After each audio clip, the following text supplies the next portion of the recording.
అటు నువ్వే ఇటు నువ్వే అనే పాట గుర్తుంది కదా. సాయి పల్లవిని చూస్తుంటే ఈ పాటే గుర్తొస్తుంది. ఇప్పుడు ఆ ఇండస్ట్రీ ఈ ఇండస్ట్రీ అని తేడా లేకుండా ఎక్కడ చూసినా ఈ భామే కనిపిస్తున్నారు. పైగా సోషల్ మీడియాను షేక్ చేస్తున్నారు.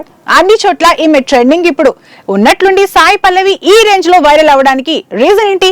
ఆ మధ్య సినిమాలకు ఏడాది గ్యాప్ ఇచ్చిన సాయి పల్లవి ఇప్పుడు వడ్డీతో సహా తిరిగిచ్చేస్తున్నారు. కేవలం తెలుగు మాత్రమే కాదు, హిందీ తమిళంలోనూ సత్తా చూపిస్తున్నారు. అన్ని ఇండస్ట్రీల్లోనూ జెండా పాతేస్తున్నారు ఈ బ్యూటీ. తెలుగులో ప్రస్తుతం నాగ చైతన్య హీరోగా నటిస్తున్న తండేల్లో హీరోయిన్ గా నటిస్తున్నారు. లవ్ స్టోరీ తర్వాత చైతుతో ఈమె నటిస్తున్న రెండో సినిమా ఇది. తమిళంలో శివకార్తికేయన్ హీరోగా, కమల్ హాసన్ నిర్మాతగా వస్తున్న అమరన్ లో నటిస్తున్నారు.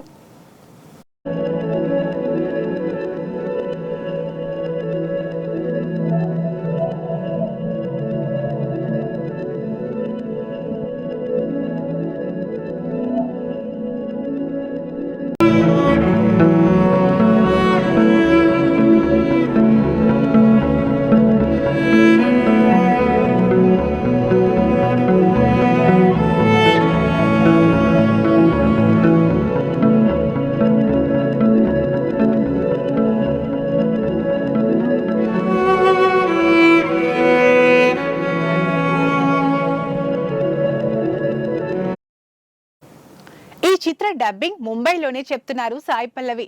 ఈ మధ్య ఎక్కువగా ముంబైలోనే ఉంటున్నారు సాయి పల్లవి. ఇప్పటికే అక్కడ అమీర్ ఖాన్ కొడుకుతో ఓ సినిమా చేస్తున్న రణబీర్ కపూర్ రామాయణంలోనూ సీతమ్మగాను నటిస్తున్నారు. ఓవైపు సినిమాలతో ఇంత బిజీగా ఉన్న ఈ బ్యూటీ మరోవైపు చెల్లి పెళ్లితోనూ ట్రెండ్ అవుతున్నారు. సాయి పల్లవి చెల్లెలు పూజా కన్నన్ పెళ్లి వాళ్ళ బాడాగా సంప్రదాయం ప్రకారం జరిగింది. పెళ్లిలో వాళ్ళ ట్రెడిషనల్ డాన్స్ తో ఆకట్టుకున్నారు సాయి పల్లవి. ప్రస్తుతం ఈ వీడియోలు వైరల్ అవుతున్నాయి. మొత్తానికి సినిమా ప్లస్ ఫ్యామిలీ టైం తో వైరల్ అవుతున్నారు ఈ నేచురల్ బ్యూటీ.